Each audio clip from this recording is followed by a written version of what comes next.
My gut screamed at me the second I saw the two coffee mugs sitting in the sink. Gisele didn't touch the stuff, only ever drank herbal tea. It was 2:47 p.m. on a Tuesday, and I was standing there in my kitchen in Omaha, my work boots still flecked with sealant from the Millard Project. I found myself just staring at those two ceramic cups, a matching set we got for our wedding, and they felt like exhibits A and B in some awful trial. The air in the house was just heavier, warmer, like it was full of someone else's breath. "Gisele?" I called out, my voice echoing back at me. Silence. Her Ford was parked in the driveway, so she had to be around, or at least she was a little while ago. I started walking through our simple two-floor house, my boots making heavy thuds on the oak floors I'd spent a whole summer sanding and sealing myself. The living room seemed fine at a glance.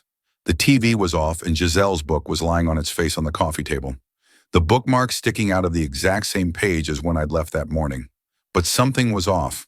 The throw pillows on the sofa were dented in a weird way, and I could smell a faint tang of cologne that sure as hell wasn't the cheap stuff I used. I headed for the stairs, calling her name one more time, a little louder this time. The door to our bedroom was pulled shut, which never happens in the middle of the afternoon. When I pushed it open, the room was empty. But the bed, Gisele has this specific way she makes it, a holdover from her dad's time in the Air Force, with corners so sharp you could cut yourself. This was different.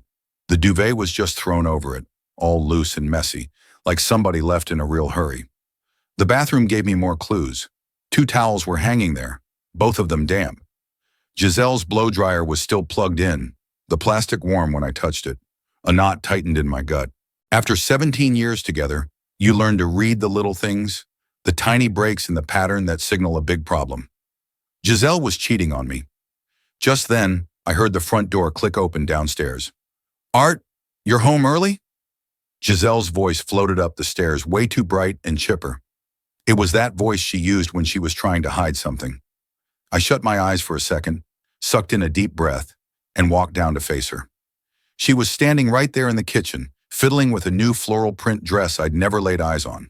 Her hair was down too, all wavy and loose instead of pulled back in the tight bun she usually wore for teaching. She looked good, younger even. "The plumbing inspection got pushed," I said, my eyes locked on her face, trying to read it. "The client's wife had her baby." "Oh," she said, quickly turning her back to me and starting to scrub at those mugs in the sink. Her whole body was tense. "Well, that's a shame. About the job, I mean, not the baby, of course. Who was here, Gisele?" I didn't raise my voice. I just let the question hang there between us. Her hand froze on the mug, but she didn't turn around. "What are you talking about?" "The 2 coffee cups. You hate coffee." "Shirley stopped by," she said. The lie was so fast, so smooth, it was almost impressive. "We were just going over plans for the school's spring fundraiser. I've known my wife a long time, and I know when she's feeding me a line.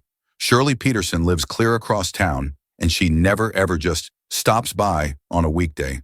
And besides, Shirley only drinks hot water with lemon. Has for years." "Where'd she go?" I asked.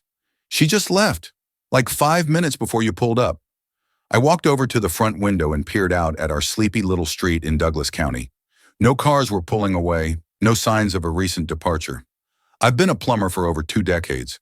My whole job is noticing the little details that other people miss. And right now, all the details were telling me my wife was a liar. I turned back to her. She was still at the sink, scrubbing those mugs like she was trying to erase fingerprints, her shoulders all hunched up under that new dress. "You look nice," and I said, "Thanks." Still no eye contact. "I had a parent-teacher meeting this morning. I wanted to look a little more put together." Another lie. She's a first-grade teacher. Those meetings are scheduled way in advance, and she would have mentioned it over breakfast. I filed that away to check her school calendar later. "I'm gonna go take a shower," I told her.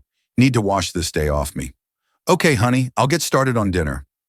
I stood under the scalding spray for a long time, letting the hot water sluice the grime and sweat off my skin, but it couldn't wash away the thoughts racing through my head. The evidence was all there. Somebody else had been in my house.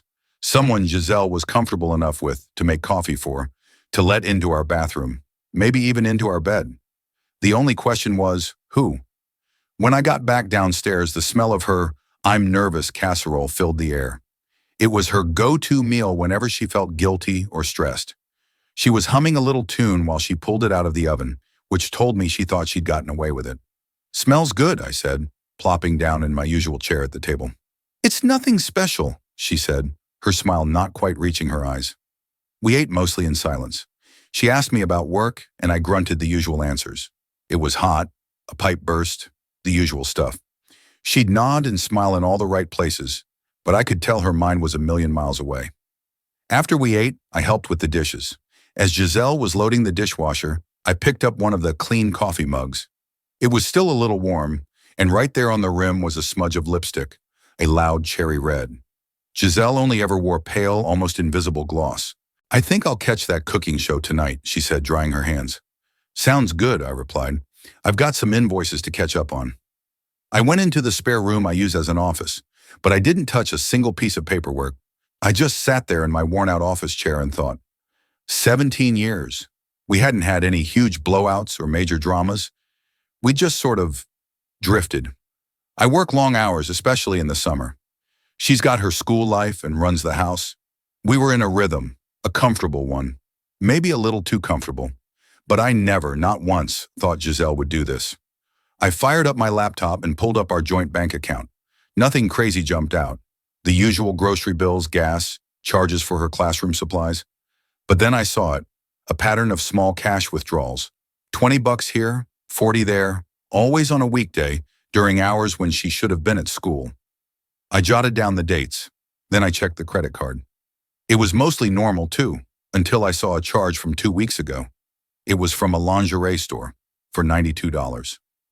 That $92 definitely wasn't for my benefit. Gisele hadn't worn anything that came from a fancy box like that around me in years. From the living room, I heard the volume on the television go up. Gisele was getting comfortable for her home renovation show, a 2-hour block that just gave me a solid window to do some digging. I opened up a new tab on the laptop and typed in the web address for our mobile phone company. It was a place on the internet I'd never been before. Honestly, I never had a reason to go looking. But if Gisele was stepping out on me, the proof would be buried in her call logs and text messages. Of course, the site wanted a password, one I didn't have a prayer of knowing. Gisele paid all our bills and had set up these online accounts a decade ago. I tried a few guesses: her mom's maiden name, our anniversary, the street we used to live on. Each time the screen just blinked, access denied. I leaned back hard in my desk chair, feeling the frustration bubble up. I'm a 40-year-old plumber from Des Moines, not some private eye. I had no idea how to snoop on my own wife, but a name popped into my head of someone who probably did. I grabbed my cell and scrolled down to Mickey Harlan. He was my uncle, my dad's younger brother, the family screw-up who'd done a 10-year stretch in state prison for a bunch of different cons before getting out about 1.5 years ago. He picked up on the third ring. "Artie, my boy, to what do I owe the honor?" "Mickey, I need some help. Not legal help," I added quickly, "'cause I know you're not a lawyer." "Glad we cleared that up," he chuckled. I could hear the jukebox and the sound of pool balls clacking together in the background. "What's the trouble then?" "Information, computer-type stuff." There was a beat of silence on his end. "You got yourself in a mess, kid?" "Maybe," I said, the word tasting like rust. "I think Gisele might be seeing someone." Another pause, this one much longer. "You got a good reason to think that?" "Pretty good," I confirmed. "Found some things today. Someone was definitely in my house while I was at the job site. And you want to nail it down for sure?" "Yeah." Mickey let out a heavy sigh. "Prison's a real education, Artie. Teaches you stuff you wish you could forget. You sure you want to start pulling at this thread?" I thought about those coffee cups, the messy bed, the way Gisele's lies came out so smooth and easy. "I'm sure," I said. "All right then," he said, his voice dropping a little. "Here's the deal with catching a cheat. Technology is your best pal, but you gotta be smart.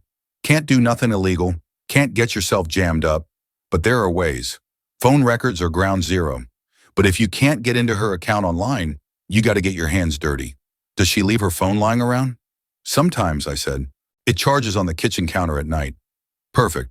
Next time she's dead to the world, you go down there and you write down every number she's been calling or texting a lot, especially the ones you don't recognize. Once you got the numbers, finding out who they are is the easy part." "How?" "Websites, kid. Reverse phone lookups. Cost you a few bucks, but they'll spit out a name and address for pretty much any number. Really useful for putting a face to who your wife is whispering with." A weird feeling washed over me, a mix of relief and something slimy. Mickey's advice was solid, but it felt like I was about to cross into a part of my own life I'd never wanted to see. "There's more," Mickey went on. "If you really want to know the whole story, you got to watch the patterns. When does she leave? When does she come home? Does she jump in the shower the second she walks in the door? Is she suddenly attached to her phone like it's a third hand? Cheaters get sloppy, they fall into routines, and routines can be tracked." "This feels dirty, Mickey," I admitted. "Dirtier than what she's doing to you?" he shot back. I didn't have a comeback for that. "Look, Artie, I'm not telling you to go be a stalker. I'm telling you to cover your ass. If Gisele is playing around, she's not just breaking your heart, she could be setting you up to get cleaned out in a divorce. We're talking alimony, losing the house, the whole 9 yards. You got a business you built from the ground up. Assets. Better to know the truth right now than get blindsided and lose everything." He was right. I'd poured my life into my plumbing business. A bad divorce could crater everything I'd worked for. "Thanks, Mick. I appreciate it. You need anything else, you call me. Family looks out for family, especially when it gets messy." I hung up and just sat there in the dark office for a while. The only sounds were the low hum of the fridge and the faint canned laughter from the TV in the other room. Tomorrow the games will begin. The next morning I was up at my usual time, brewing coffee while Gisele got ready for the day. She came downstairs in another new dress, a sleek black thing with a fancy belt that made her look incredible. She'd even put on a full face of makeup, something she never did for a normal day of teaching first graders. "You look great," I said, handing her a travel mug. "Parent conferences today," she replied, her eyes not quite meeting mine. I just nodded, deciding not to point out she'd fed me the same line yesterday. I watched her collect her stuff: purse, lunch bag, a tote full of papers. Her phone disappeared into her purse as usual. The second her car pulled out of the driveway, I called my foreman, telling him a supplier was running late and I'd be in an hour or so. Then I climbed into my truck, pulled out onto the street, and started to follow my wife. She took her normal route, heading straight for the elementary school. But then, just 3 blocks away from the school, she flicked on her turn signal and made a left onto Oakwood Drive. I kept my distance, letting a couple of cars stay between my truck and her Ford. She drove all the way to the end of Oakwood Drive and then swung into the driveway of a little tan-colored bungalow. A for sale sign was staked into the lawn right out front. The moment she put the car in park, a guy came walking out the front door. I was too far back to really make out his features, but I could tell he was tall and dressed well, probably somewhere in his 40s. He walked right up to Gisele's open window, leaned down and kissed her. It felt like someone had just buried their fist deep in my gut. I knew it was happening, I suspected it, but actually seeing it was a whole different kind of pain. It was a physical blow. My wife of 17 years kissing some other guy like it was the most natural thing in the world. The guy then walked around, got into the passenger seat of her car, and they drove off together. I waited until her taillights disappeared around the corner before I eased my truck forward and pulled up to the curb in front of the bungalow. I jotted down the address and the name of the real estate agent on the sign, along with the phone number. There was no way I was going to work now. I just drove to a nearby park, pulled out my smartphone, and started looking up the property records for that house on Oakwood Drive. The owner was a guy named Brody Vance, 42 years old. The records showed he'd bought the place 6 months ago, probably to flip it. Brody Vance. I'd never heard the name in my life. Next, I did what Mickey told me to. I punched reverse phone lookup into the search bar and paid a few bucks to one of the sites that popped up. The property records for Brody's contracting business had a phone number listed. I wrote it down. Now I just needed to get a look at Gisele's phone to see if it was a match, but I had a pretty damn good feeling this was our guy. I drove home, called my foreman again, and told him I was down for the count with some kind of stomach bug. Then I just sat there at my kitchen table, the silence of the house pressing in on me, and I started to make a plan. Gisele got home right around 3:30, and just like yesterday, she was humming that little tune, the one that now sounded like the theme song to my life falling apart. She gave me a peck on the cheek and launched into a story about her day at school, some nonsense about difficult kids and a pointless staff meeting. It was all a performance, I realized. Every single word she said was a lie. "How'd the parent conferences go?" I asked, keeping my voice level. "Oh, you know, fine. The usual stuff. Leo Peterson's mom is worried he's still not doing his homework." She'd been a teacher for over a decade. Leo Peterson was in her class 3 years ago. The kid was in middle school by now. Either her lies were getting sloppy or she just thought I was an idiot. Sounds tough, I said. It is. I think I'm going to go run a hot bath. It was a really long day. She headed upstairs and I heard the bathroom door click shut.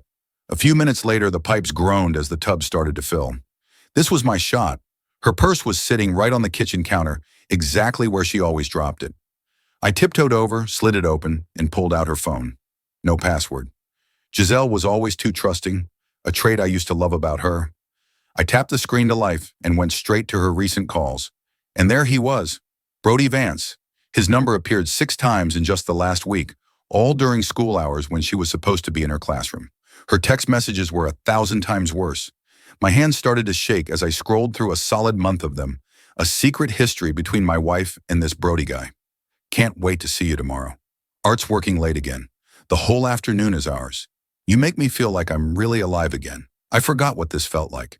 The messages got more graphic the further I scrolled back, detailing things they'd done, places they'd gone. I felt my stomach turn reading my wife's words describing how she felt with another man. But the most recent exchange, the one from yesterday after I got home early and asked about the coffee mugs, was what really broke me. Gisele, that was way too close today. He got home right after you left. Brody, we have to be more careful. Or maybe it's time to stop being careful. Gisele, what are you saying? He won't handle it well. Brody, I know, but I'm sick of sneaking around, aren't you? I deserve to be happy. You deserve to be happy. Gisele, what about the house and his business? Brody, I told you what my sister said. She's a lawyer. Gisele, I know. I spoke to someone today too. A lawyer. He said that in Iowa, I can get half of everything. The business assets, all of it. I just stared at the screen, the words blurring together. Gisele wasn't just cheating on me. She was actively plotting to divorce me and gut me for everything I had ever worked for. My business, the one I built from the dirt up. This house, the one I'd poured my own sweat and blood into. She'd already seen a lawyer. Upstairs, the water shut off. She'd be getting out of the tub any second. I worked fast, my fingers fumbling as I took pictures of the entire text thread with my own phone. Then I placed her phone back in her purse, right where I'd found it. 20 minutes later, when Gisele came downstairs wrapped in a silk robe I bought her 2 Christmases ago, one she'd always claimed was too nice to wear, I was sitting at the kitchen table, pretending to read a plumbing supply catalog. What should we do for dinner? She asked, leaning over and kissing my forehead. The casual, easy affection felt like she was spitting in my face. How could she touch me like that when she was planning to light my whole world on fire? I'm beat, I said. Figured we could just order a pizza. That sounds amazing. I'll make the call. While she was on the phone ordering, I told her I had to use the bathroom. Instead, I went straight to my office, plugged my phone into my computer, and emailed the pictures of her text to myself. Evidence. Mickey was right. I had to protect myself. When I came back downstairs, Gisele was setting out plates. She looked so relaxed, so happy, like a woman who didn't have a single secret in the world. Her act was flawless. We ate pizza on the couch and watched a movie, a perfect picture of a normal married couple. At one point, she even snuggled up against me, resting her head on my shoulder just like she had 1,000 times before. But it wasn't the same. Everything was different. Every touch felt like a lie, every smile a betrayal. I just sat there, my arm around my wife, as she pretended to love me while I was already reading her battle plans. After Gisele went to bed, I stayed up half the night, learning everything I could about Brody Vance. Public records painted a picture of a small-time property developer who bought up distressed houses, fixed them, and flipped them for a profit. He'd moved to Iowa from Kansas about 2 years ago. A quick look at his social media gave me a little more. My late-night deep dive into Brody Vance painted a pretty clear picture. He was divorced, had no kids, drove a classic Corvette, and his social media was a highlight reel of fancy trips and expensive dinners. His posts showed him holding court at all the trendy new bars and restaurants around Omaha, always with a different beautiful woman on his arm. He was a professional player, the type of guy who probably had a PhD in seducing other men's wives. I also found something that made the hair on my arm stand up. Brody had been sued twice back in Kansas for fraud connected to his house flipping business. Both lawsuits were settled out of court, but the accusations were ugly. They suggested a clear pattern of him taking big deposits from people and then vanishing before the work was done. This was the guy Gisele was ready to torch her life for, a slick con man with a rap sheet. I finally crawled into bed around 2 in the morning, my mind buzzing with 100 different scenarios. Gisele was fast asleep next to me, breathing soft and even. In the dim light from the street lamp outside our window, she almost looked like the same woman I married 17 years ago. But that was an illusion. The woman sleeping next to me was a complete stranger. The next morning, I told Gisele I had a big all-day job over in Pottawatomie County and wouldn't be home until late. As soon as she left, I drove to a spot down the block from her school and settled in to wait. Sure enough, at 10:30 a.m. on the dot, she walked out of the school, got in her Ford, and drove away. I followed her right back to Brody's tan bungalow on Oakwood Drive. This time I parked closer, with a clear view of the front of the house, and pulled out the pair of binoculars I keep in my truck for inspecting sewer vents on rooftops. I watched as Gisele and Brody went inside together. Through the big picture window, I could see them moving around. At one point, they wrapped their arms around each other in a long, lingering hug right in the living room. I raised my phone and took pictures, the sick feeling in my stomach mixing with a cold sense of purpose. This was for the divorce lawyers. They stayed in that house for 3 solid hours. When Gisele finally emerged, her hair was a mess and her dress was all wrinkled. But she was glowing, practically radiating a smug satisfaction that made me want to punch my steering wheel. After she drove off, I gave it a few minutes and then walked up to Brody's front door and knocked. I needed to see this guy face to face, to try and understand what Gisele saw in him. He answered the door in jeans and a tight-fitting polo shirt. He was handsome, I guess, but in a forgettable, generic kind of way. He had perfectly coiffed hair and teeth so white they looked fake, like an actor playing a slick real estate guru on some cable TV show. "Can I help you?" he asked, his voice smooth as silk. "Yeah, I'm looking to get a quote on a full repipe for my house," I lied. "A neighbor mentioned you did good work." His face lit up with a salesman's smile. "Absolutely. I'm always on the lookout for new projects. Come on in. Let's chat." The inside of his flip house was like walking onto a TV set. Gleaming hardwood floors, polished granite, brand new stainless steel appliances, and expensive-looking modern furniture. I could immediately see how this world, this illusion of easy money and high style, would appeal to Gisele. "So what kind of project are you thinking about?" Brody asked, gesturing for me to sit on a stiff leather sofa. "A full replacement of all the copper pipes," I said. "Maybe a gut job on the master bath, too. I've got a pretty healthy budget for it." We spent the next half hour talking about PEX piping versus copper and the soaring costs of bathroom tile. Brody knew his stuff. I'll give him that. But I also picked up on a certain desperation in his voice. He was a little too eager, a little too hungry for the job, which told me he probably needed the cash. "I can have a detailed estimate for you by tomorrow afternoon," he said. "What's the address?" I gave him a fake address on the far side of the city. The name's Art, by the way, Art Williams. "Brody Vance. Pleasure to meet you, Art." We shook hands. His grip was firm, but his palm was soft and smooth. He had the hands of a man who didn't do a damn bit of real work. My own hands are a roadmap of calluses and scars from 2 decades of wrestling with iron pipes. "You married, Brody?" I asked, trying to sound casual.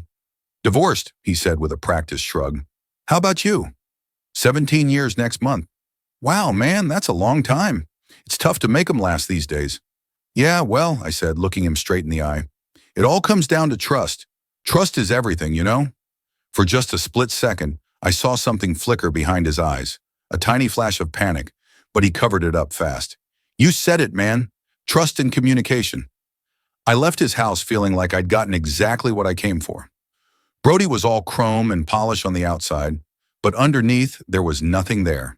He was a hollow man, a walking advertisement for a life he couldn't actually afford, and he was exactly the kind of predator who could sniff out a lonely, unhappy woman and tell her everything she wanted to hear.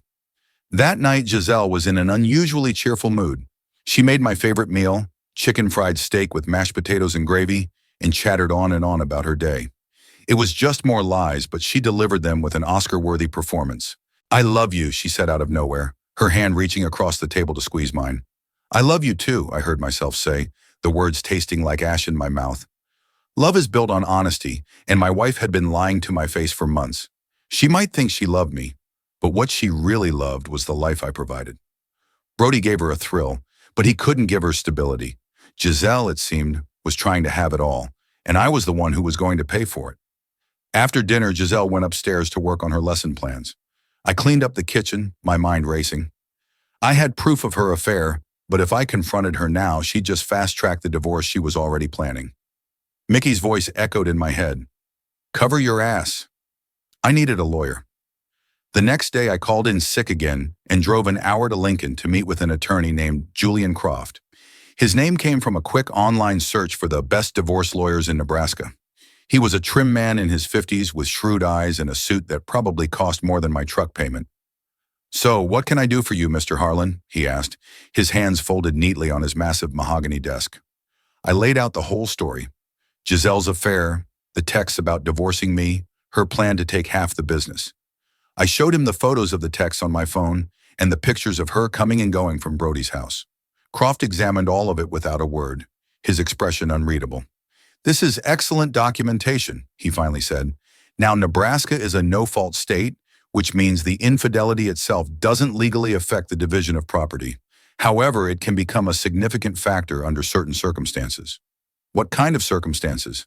"If your wife's affair directly led to the marital breakdown, and this is the important part, if she used marital assets to support her lover, that could very well influence a judge's decision." He leaned forward slightly. "Do you have any proof that she gave Brody Vance money, paid his bills, bought him expensive gifts?"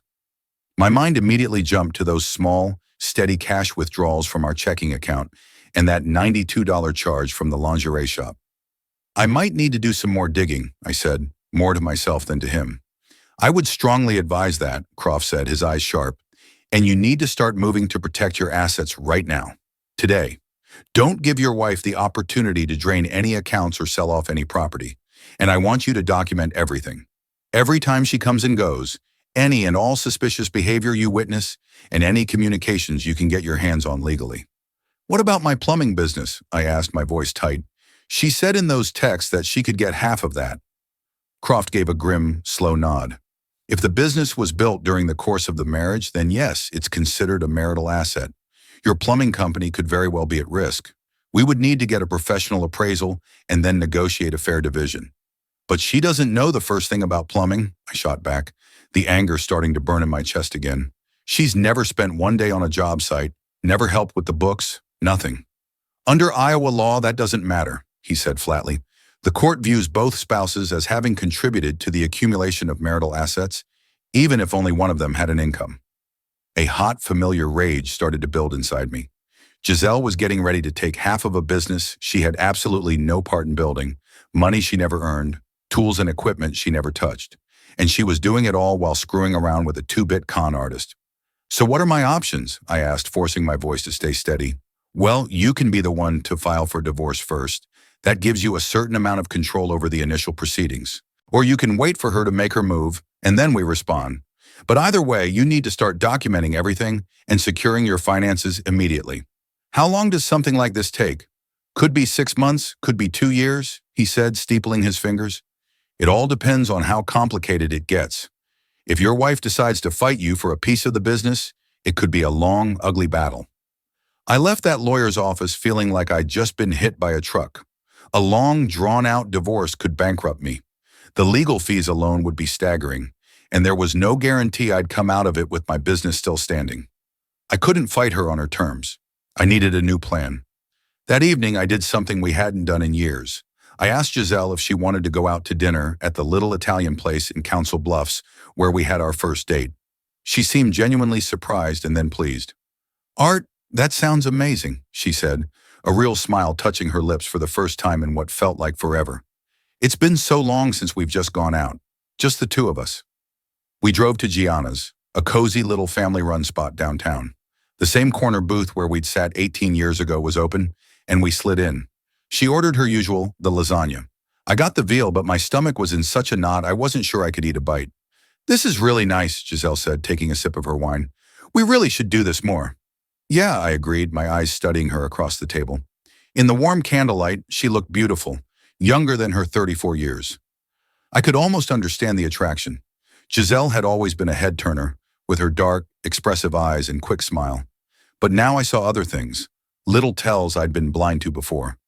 I noticed the way she kept her phone on the table, glancing at it every few minutes, the way her eyes darted around the restaurant, as if she were half expecting someone to walk in. "Are you happy, Gisele?" I asked, the question just popping out. It completely sideswiped her. She put down her wine glass and just stared at me, her brow furrowed in genuine surprise. "What do you mean?" "With us," I clarified. Our marriage. Are you happy? She was quiet for a long time, and I could practically see the gears turning in her head as she tried to decide which mask to wear, which lie to tell. I think we've drifted apart, she said finally, her voice soft. We feel more like roommates than a husband and wife. And whose fault is that? I asked. I don't think it's my fault, she said, shifting in her seat. It just happens sometimes. People grow, they change. I haven't changed. Maybe that's the problem, she said, and the words hung in the air between us like a verdict. The anger started to bubble up again, hot and sharp, but I pushed it down. I had to stay calm. What would you need to change? I asked. She looked genuinely uncomfortable now, like this conversation had taken a turn she was completely unprepared for. I don't know, Art. You're always working. You come home so tired, covered in dirt and grease. We never just talk anymore. Not about anything real. It's always bills or something that needs fixing around the house. When was the last time we took a vacation? Or even just went to a movie? I work all the time because I'm trying to build something for us, I said, my voice rising slightly. The business is finally taking off. We can afford a vacation. All you had to do was say something. It's not just about the money, Art, she insisted. It's about feeling connected, about feeling like we're partners in this life, not just two people sharing a mortgage. I wanted to scream at her. I wanted to tell her that partners don't lie, they don't cheat, and they sure as hell don't secretly plot to steal half of everything their spouse has ever worked for. But I held my tongue. What would it take to fix it? I asked instead. She looked at me completely stunned. You really want to try? I'm asking, aren't I said, holding her gaze. She was quiet for what felt like an eternity, and I could practically see the war going on behind her eyes. A small part of her, the part that still remembered the life we'd built, probably did want to fix things. But the bigger part, the one that was already tangled up with Brody Vance, had already packed its bags and moved on. I think it might be too late for that, Art, she said, her voice barely a whisper. Because there's somebody else, isn't there? The question landed on the table between us with a thud. All the color drained from Gisele's face. She grabbed her wine glass so hard I thought her knuckles would pop. What are you talking about? Are you seeing someone, Gisele? No, of course not. Don't be ridiculous. The denial was quick, but it was brittle. I saw the pure panic flash in her eyes, the way her voice jumped up a notch. When she was cornered, she was a terrible liar. Because if you are, I said, leaning forward slightly, I'd much rather you just tell me now. Art, I promise you, I'm not cheating on you. Okay, I said, leaning back. We finished the rest of our meal in a thick, suffocating silence. Gisele kept shooting nervous glances at me from across the table, probably trying to figure out just how much I knew. I just ate my veal and mulled over my rapidly dwindling options. On the drive home, she tried to patch things up. I'm glad we had that talk, she said, her voice sounding forced and thin. Maybe we could work on things. You know, see a counselor or something. Maybe, I said. But I knew we were long past the point where talking to a stranger for an hour a week was going to fix anything. Gisele had already filed for divorce in her heart. She was just waiting for the right time to serve me the papers. That night, long after her breathing had settled into the slow, steady rhythm of sleep, I went back to her purse. Just as I expected, there were new texts from Brody. Brody, how was dinner with the old man? Gisele, awful, tense. I think he knows something. Brody, maybe we should lay low for a bit. Gisele, I don't want to lay low. I want to be with you. I can't stand this anymore. Brody, soon. Just be patient a little longer. I took photos of the new messages, adding them to my growing collection of evidence. Then I did something I hadn't done in our entire 17 years of marriage. I started going through her dresser drawers. Tucked away under a pile of winter sweaters, my fingers brushed against a small, unfamiliar jewelry box. Inside, nestled on a bed of black velvet, was a delicate gold bracelet with a heart-shaped charm. The charm was engraved with the initials G&B. Tucked underneath the bracelet was the receipt from the lingerie store, dated 2 weeks ago for $92. Confirmation. Gisele had bought sexy underwear for her boyfriend using our joint checking account. The evidence was now a mountain. She was having an affair, she was planning to divorce me, and she was stealing from me to pay for her own betrayal. I put everything back exactly as I'd found it and went to my office. Even though it was well past midnight, I picked up the phone and called Mickey. This had better be life or death, Artie, he grumbled into the phone. It is, I said.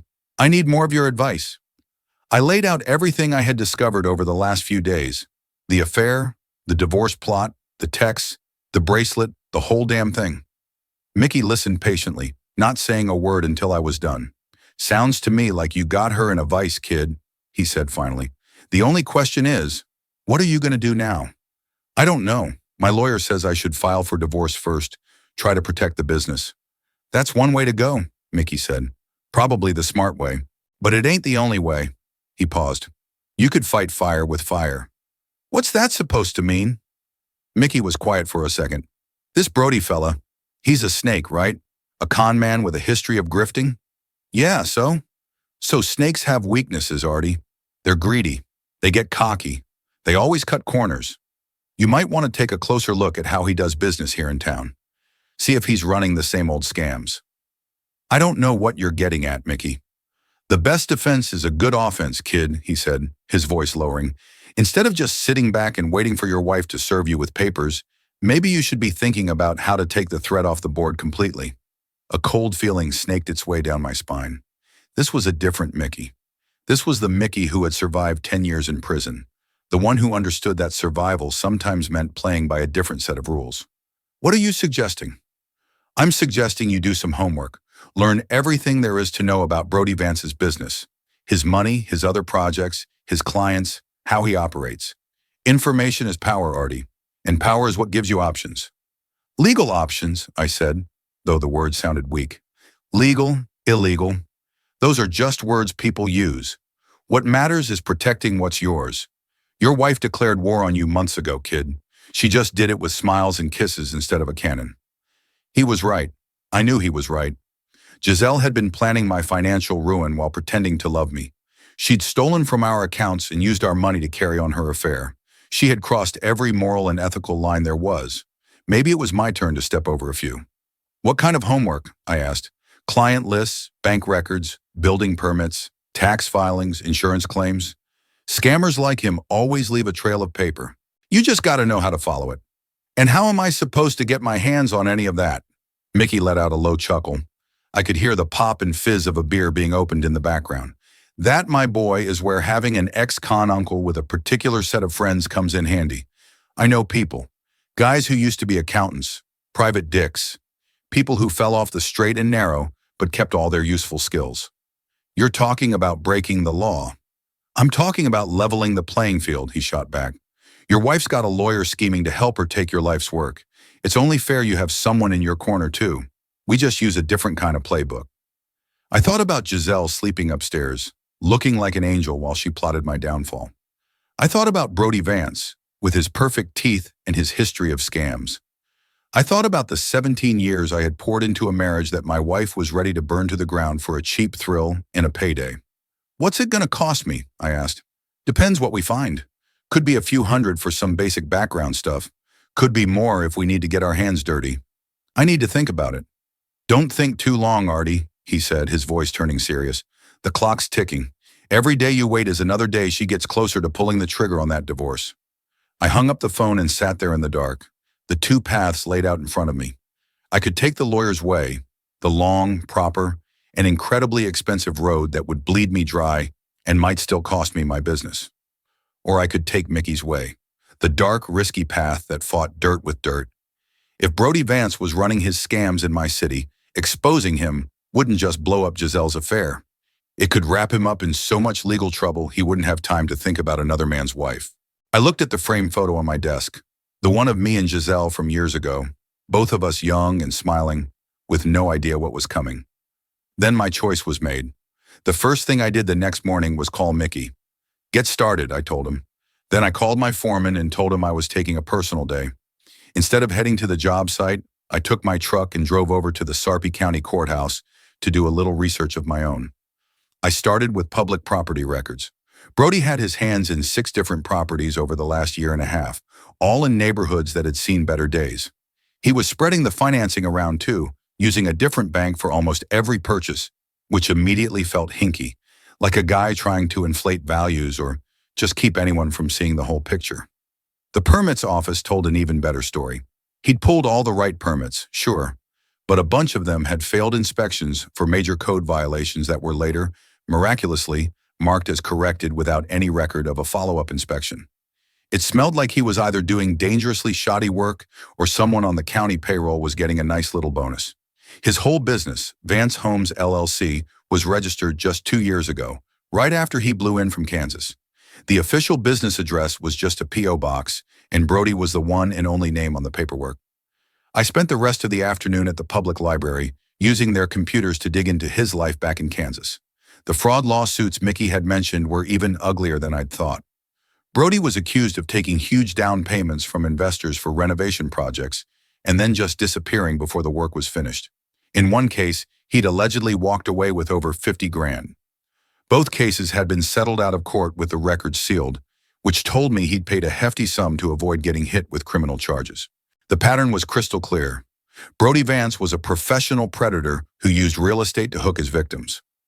My phone buzzed around 4 o'clock. It was Mickey. "Artie, my boy," he said, skipping the pleasantries. "Your pal Vance has been a busy beaver since he left Kansas. Seems he filed for bankruptcy 6 months before he packed his bags for Nebraska. Claimed he was flat broke, not an asset to his name. But somehow he strolls into town and starts buying up investment properties like he's playing Monopoly. So he's hiding money," I said. "That's the bunny trail. But my guy found where he might be hiding it, an offshore bank account. One opened up about 8 months ago in the Cayman Islands. It's been getting regular wire transfers that don't line up with any of the property sales he's made here. Money laundering, tax evasion, federal crimes." I knew exactly what Mickey was laying down. We weren't just going to out him as a cheat. We were going to feed him to the feds. A man looking at a federal indictment would have much bigger things to worry about than seducing my wife. "What kind of proof would we need?" I asked. "Bank records are the holy grail. We need documentation of the offshore transfers, proof of where the money's coming from. Maybe some testimony from one of his current, unhappy clients." "How do we get that?" "Leave it to me," he said. "I've got friends who specialize in untangling messy financial knots.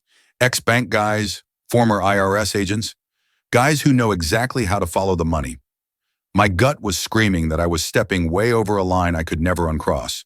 But the thought of it was intoxicating. If we could expose Brody's crimes, it would solve everything. Gisele's affair would implode, the threat of divorce would vanish, and Brody would be too busy trying to stay out of a federal prison to bother anyone ever again. "Do it," I said. "It's gonna cost you," he warned. "My contacts aren't cheap." "How much?" $2,500 to get the ball rolling. More if we have to get our hands dirty." I thought about the money I had saved up for a new work truck. $2,500 was a lot of money, more than I'd ever spent on anything that wasn't a tool or a vehicle. But compared to what I stood to lose in a divorce, it was a bargain. "I'll get it to you." "Good. I'll make the calls tonight. We should have something solid within a week." That night, Gisele was back to playing the part of the perfect doting wife. She came home with bags of groceries and started making my favorite, a thick ribeye with baked potatoes. And there it was, dangling from her wrist while she seasoned the steaks, the little gold bracelet from Brody. She kept trying to pull her sleeve over it, a pathetic attempt at concealment. "What's the special occasion?" I asked, watching her. "No occasion," she chirped. "Just felt like doing something nice for my husband."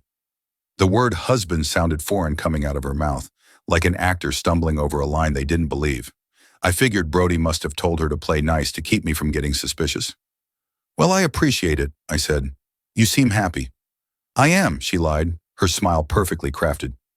"I've been thinking about what you said at dinner, about working on our marriage. I really think we can make things better." The sincerity in her voice was chilling. Gisele had become a master of deceit. We ate dinner, we watched TV, we played our parts. She even suggested we take a weekend trip just to get away. "Go up to the Sandhills," she suggested, "like we used to." "Sounds great," I said. "When were you thinking?" "Maybe next month," she replied, "when the leaves start to change." Next month. By then she'd probably be shacked up with Brody, her lawyer having already served me the papers. The trip was just another lie to keep me in the dark. But now two could play that game. I had a plan too. For the next week, I was the perfect husband while Mickey's crew did their work. I went to work, came home on time, and acted like our marriage wasn't a rotting corpse. All the while, the texts between Gisele and Brody got bolder. They were planning their future, talking about travel, about moving away once the divorce was settled. Brody promised her a life of ease and luxury, all paid for with profits she didn't know were built on a foundation of fraud. Mickey called me on a Thursday a little over a week later. I didn't even have to say hello. "We got him, Marty," he said, and I could hear the grin in his voice. "Your boy Vance isn't just a cheat and a house flipper. He's been running a classic Ponzi scheme." "Explain," I said, my heart starting to pound. "He's robbing Peter to pay Paul," Mickey explained, his voice low and serious over the phone. "He uses the money from his new investors to make it look like his older projects are paying out, all while he's skimming a huge chunk off the top for himself. That offshore account? That's where he's stashing it." "How much are we talking about?" I asked, my grip tightening on the phone. "Our guy has confirmed there's north of 300 grand in that Cayman account alone, and that's just what we can see. He's been bleeding these people dry for over a year." A cold, hard wave of satisfaction washed over me. Brody Vance wasn't just a home-wrecking con artist. He was a serious financial criminal. The evidence Mickey's people had dug up was more than enough to put him on the FBI's radar. "What's the next step?" I asked. "It's simple. We drop an anonymous tip, along with all this lovely documentation, to the FBI's Financial Crimes Unit. They'll take one look at this, and Vance will be in cuffs within a week." "And what happens to him then?" "Oh, the feds don't mess around with this stuff," Mickey said with a grim chuckle. "He'll be looking at 10 to 20 years in a federal pen, plus they'll make him pay back every dime and seize every asset he has. He's finished.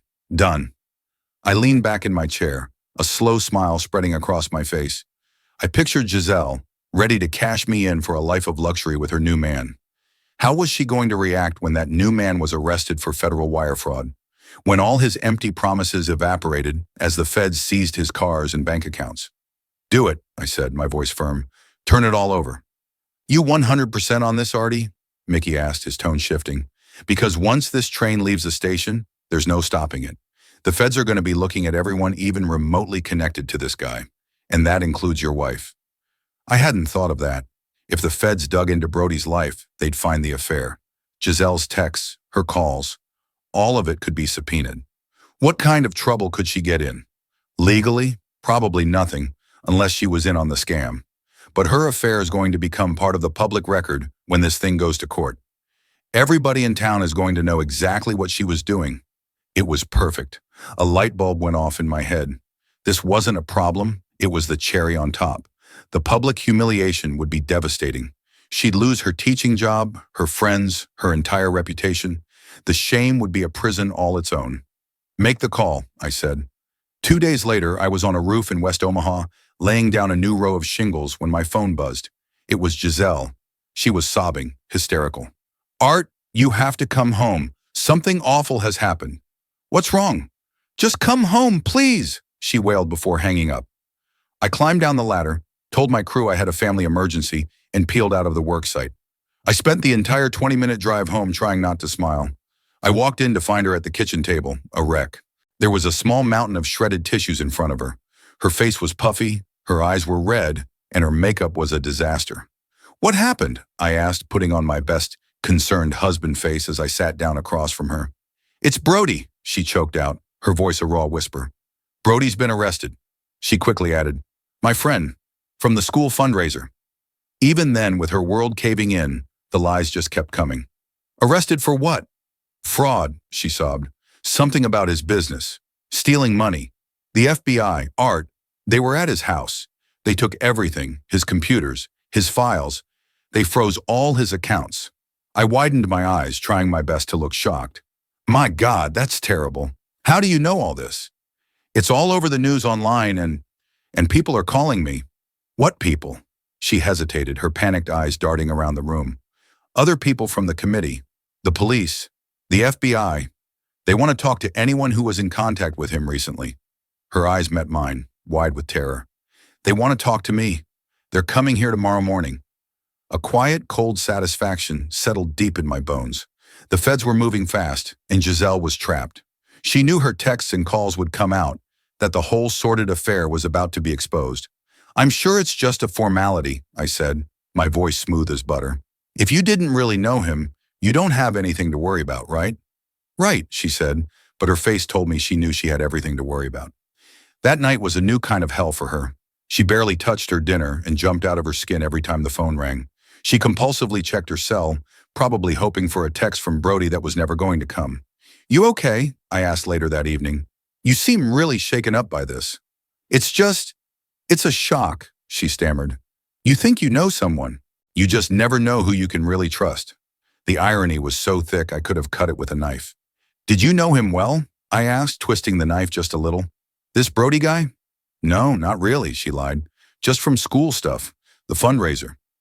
I had a folder on my laptop with photos of them kissing, of her going into his house for hours at a time. I had copies of dozens of their filthy texts, but I just nodded. Well, I'm sure the police will get it all sorted out. The next morning, right at 9 o'clock sharp, a black government sedan pulled up to the curb. Two figures, a man and a woman, got out. They were dressed in sharp, dark suits and radiated an aura of no-nonsense professionalism. Agent Caldwell and Agent Miller had arrived. Gisele had put on a full-court press getting ready for them, trying to look like the respectable, church-going, first-grade teacher who had absolutely nothing to hide. I was the one who answered the door, playing the part of the dutiful, clueless husband. My wife's expecting you, I said, gesturing inside. Can I get you some coffee? Water? We're fine, thank you, Mr. Harlan, Agent Caldwell said, her eyes sweeping over the living room. This shouldn't take very long. They sat on the sofa, a formidable pair, while Gisele took her usual armchair, looking small and fragile. I excused myself to give them their privacy, but I just went into the kitchen and made myself busy at the counter, close enough to hear every damning word.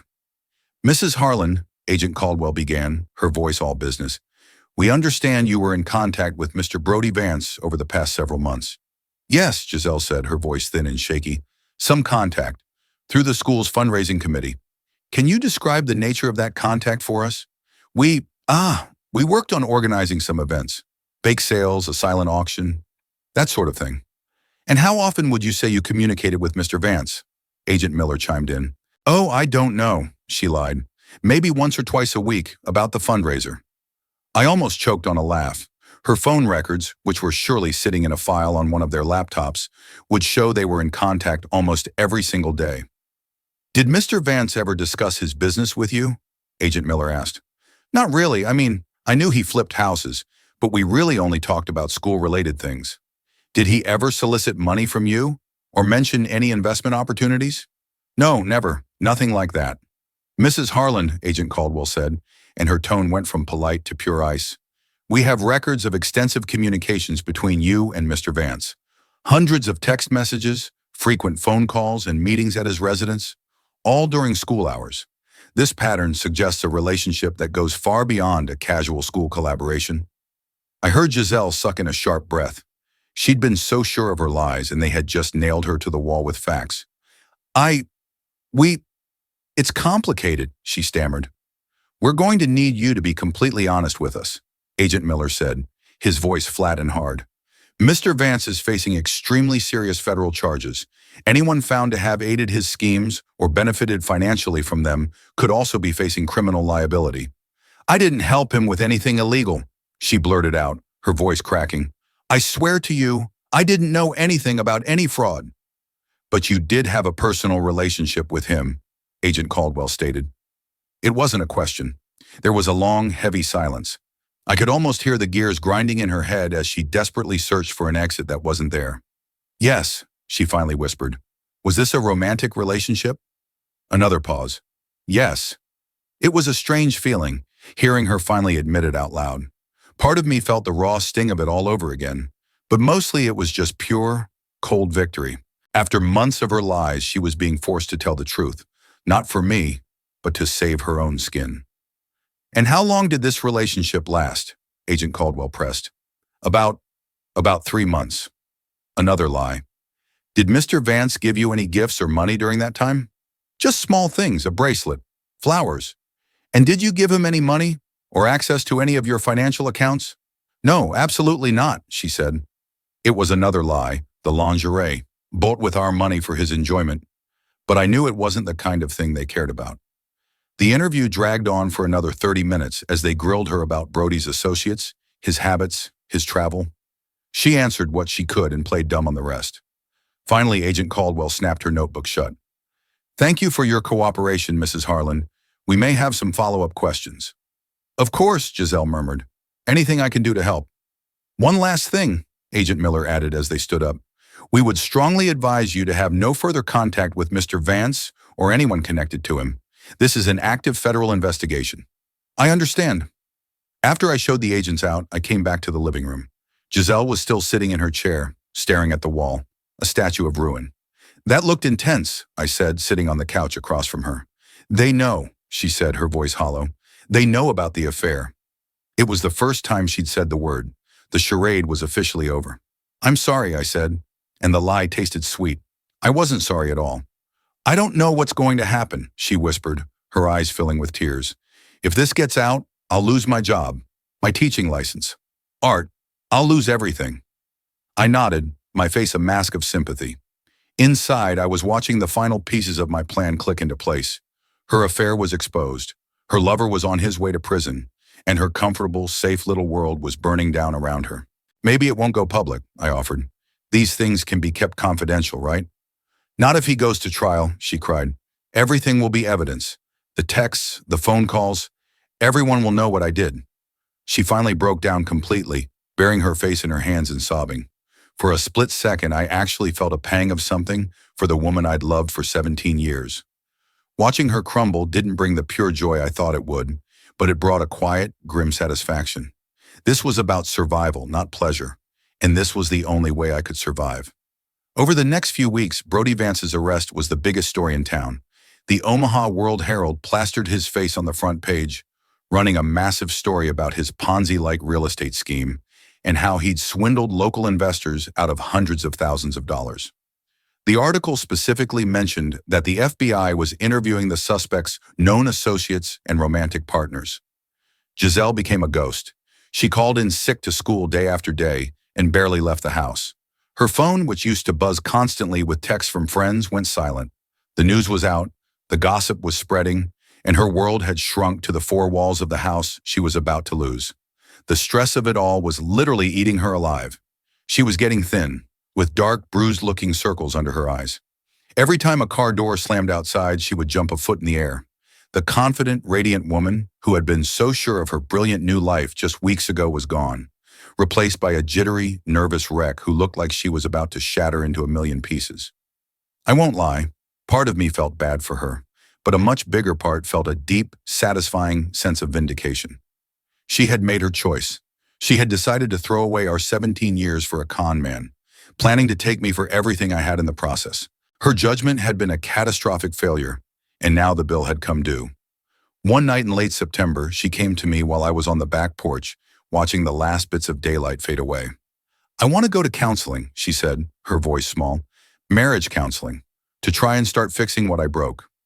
She had made coffee, a pot for both of us, something she hadn't done in years. You really think counseling can fix this? I asked, taking a sip. I don't know, she admitted, but I have to try. I made a horrible, horrible mistake, Art. I almost destroyed our marriage for a man who turned out to be a monster. Almost destroyed, I said, letting the words hang in the cool night air. She physically winced. Okay, I did destroy it, but maybe we can rebuild it, if you'd be willing to forgive me. I just looked at her, really looked at her, in the dim fading light. She looked truly sorry, her face a mask of remorse.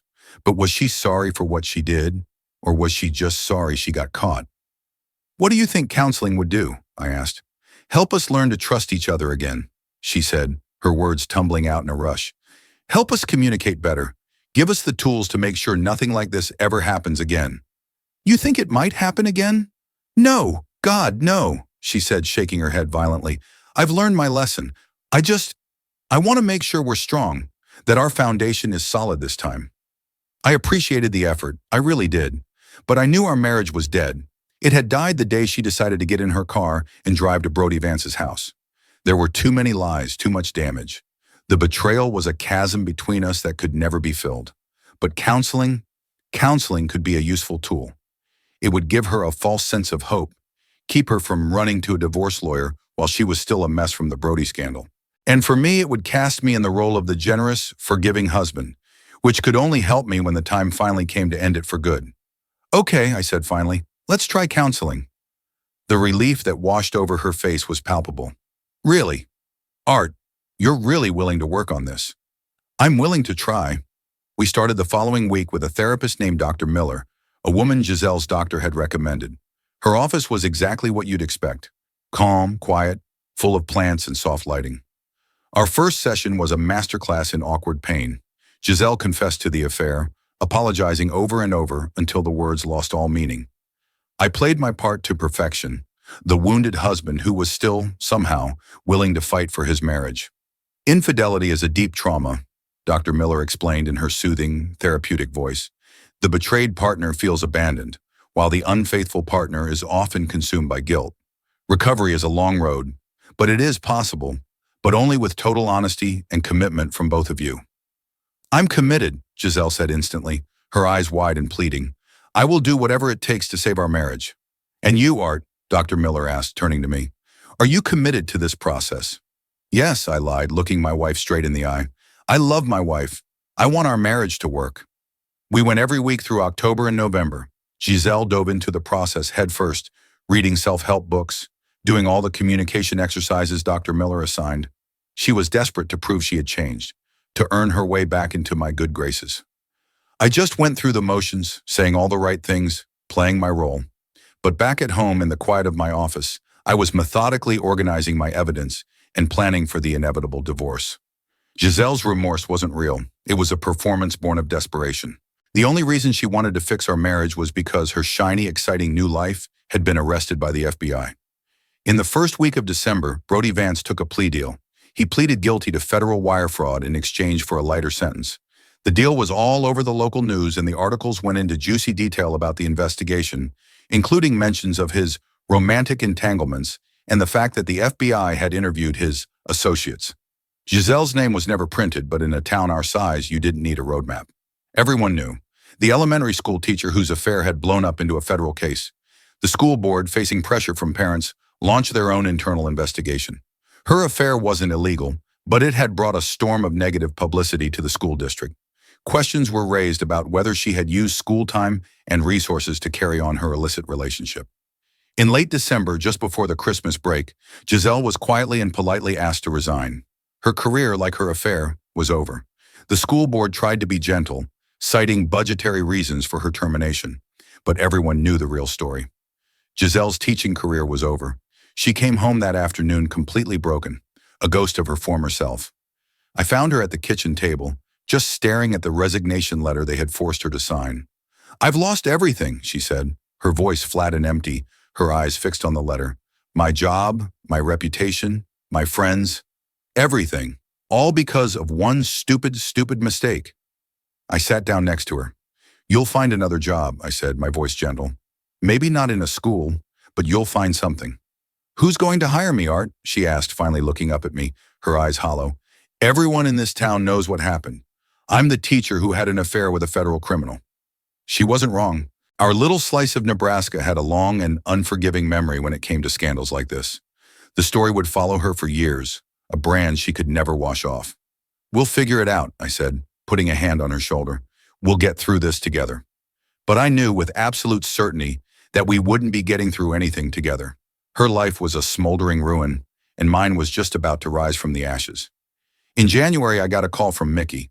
Brody Vance's sentencing had come down.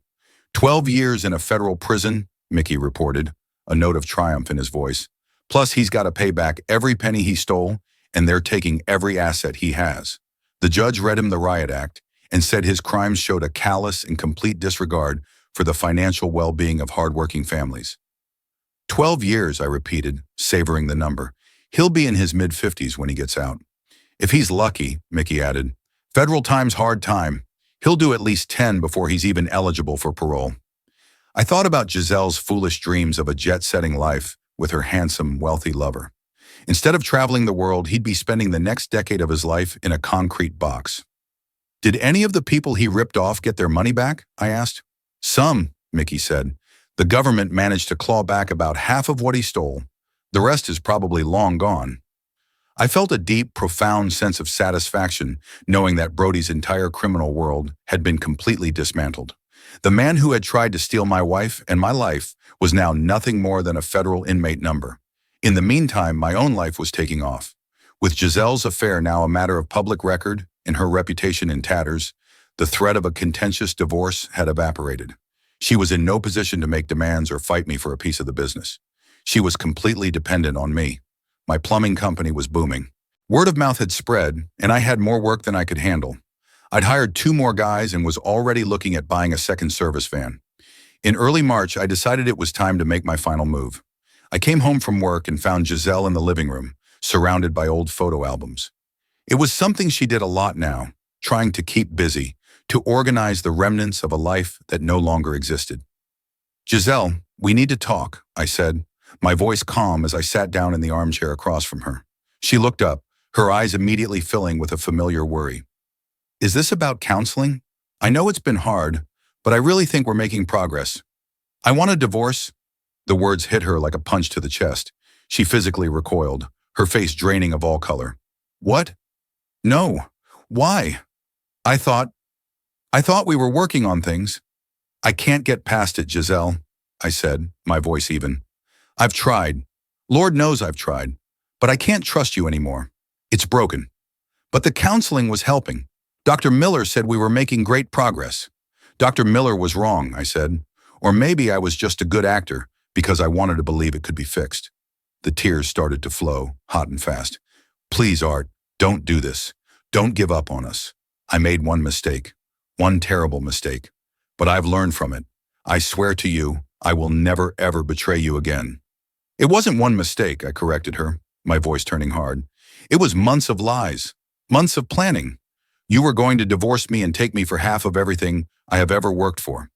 You used our money to buy lingerie for your boyfriend. How did you—" She stopped herself, but I saw the dawning horror in her eyes. The pieces were finally clicking into place for her. She was finally realizing that I had known far more, for far longer than she ever imagined. "I know everything, Gisele," I said, leaning forward. "The text messages, the secret meetings at his house, the lawyers, the whole plan. I've known since the very beginning." "You've known for months?" she whispered, her voice trembling. Why didn't you say anything?" "Because I had to protect myself," I told her. "Your boyfriend being a federal criminal saved me a lot of trouble and legal fees. But make no mistake, I was ready to fight you in court." She just stared at me, her expression a horrified cocktail of shock and dawning comprehension. You planned this," she breathed. "You knew what Brody was, and you let me walk right into it so I'd be ruined." "I didn't know about his crimes at first," I said, my voice cold as ice. "I just investigated him because I wanted to know the name of the man who was sleeping with my wife. But once I found out what he was, yes, I made sure the right people found out about it." "You destroyed my life," she whispered, "on purpose." "You destroyed your own life, Gisele," I said, my voice devoid of all emotion. "I just made a conscious decision not to stop you." The dam broke completely then. She started crying, these ugly, racking sobs that shook her entire body. I can't survive a divorce," and she choked out between gasps. "I have no job, no money, no future. You're going to take everything and just leave me with nothing." "I don't want to take everything," I corrected her. "I just want what's mine. The business I built with my own 2 hands, this house I paid for and fixed up myself, the assets I earned. You can have your car, you can have your clothes and your personal things. Whatever's fair." "Fair?" She let out a wild, bitter laugh. "How is any of this fair? You had an affair with a con artist and were actively plotting to steal half of my life's work," I said, my voice flat and hard. "What exactly did you think was going to happen when I found out?" She didn't have an answer for that. She had probably imagined I'd be hurt, maybe a little angry, but that I'd eventually just roll over and forgive her. She had tragically, fatally underestimated me. "I'll fight you," she said finally, her voice suddenly turning venomous. "I'll get a lawyer, and I will fight you for my share." "With what money?" I asked calmly. "And what lawyer in this town is going to take your case? A woman who cheated on her husband with a man who's now in federal prison? A woman who lost her teaching job because of it?" I was right, and the look on her face told me she knew it. Her reputation was garbage. Her career was gone. She had nothing. No lawyer worth a damn would touch her case. "I'll represent myself," she said, though her voice was weak, defeated. "Good luck with that," I said, standing up. I walked to the door and grabbed my keys. "I'm going to go stay at Mickey's tonight. I'll be filing the paperwork first thing in the morning. You can stay here until the divorce is final, but then you're on your own." Art, please, she begged, tears streaming down her face. Don't do this. I will do anything, anything, to make it up to you. There's nothing you can do, Gisele, I said, turning the doorknob. You made your choice the day you decided to get in that car and drive to his house. Now you get to live with it. I left her there, a sobbing heap in the living room of a house that was no longer hers, and I drove across town to Mickey's apartment. He was waiting for me with a cold beer and a shark's grin. So, he said, handing me the bottle. How'd she take it? About how you'd expect, I said, taking a long drink. Tears, begging, the works. She threatened to fight me in court. She's got nothing to fight with, Mickey scoffed. No money, no credibility, nothing. He nodded, a look of genuine pride on his face. You played it like a master, Artie. Turned her own betrayal right back around on her and used it as a weapon. I learned from the best, I said, clinking my bottle against his. We sat there for a while, drinking our beers and watching some old Western on TV. But my mind was already on the future. In a few months, I'd be a free man, ready to start over. The business was already more successful than I'd ever dreamed. My reputation was solid gold, and I'd be walking away with no financial ties to a cheating ex-wife. Gisele, on the other hand, would be spending the rest of her life trying to claw her way back from nothing. She got exactly what she deserved. The divorce was a slaughter. Gisele, true to her word, tried to represent herself. It was a pathetic, embarrassing disaster. My lawyer, Julian Croft, armed with a mountain of evidence of her affair and her connection to a federal criminal, tore her to shreds. He negotiated a settlement that was so one-sided it became a legend around the county courthouse.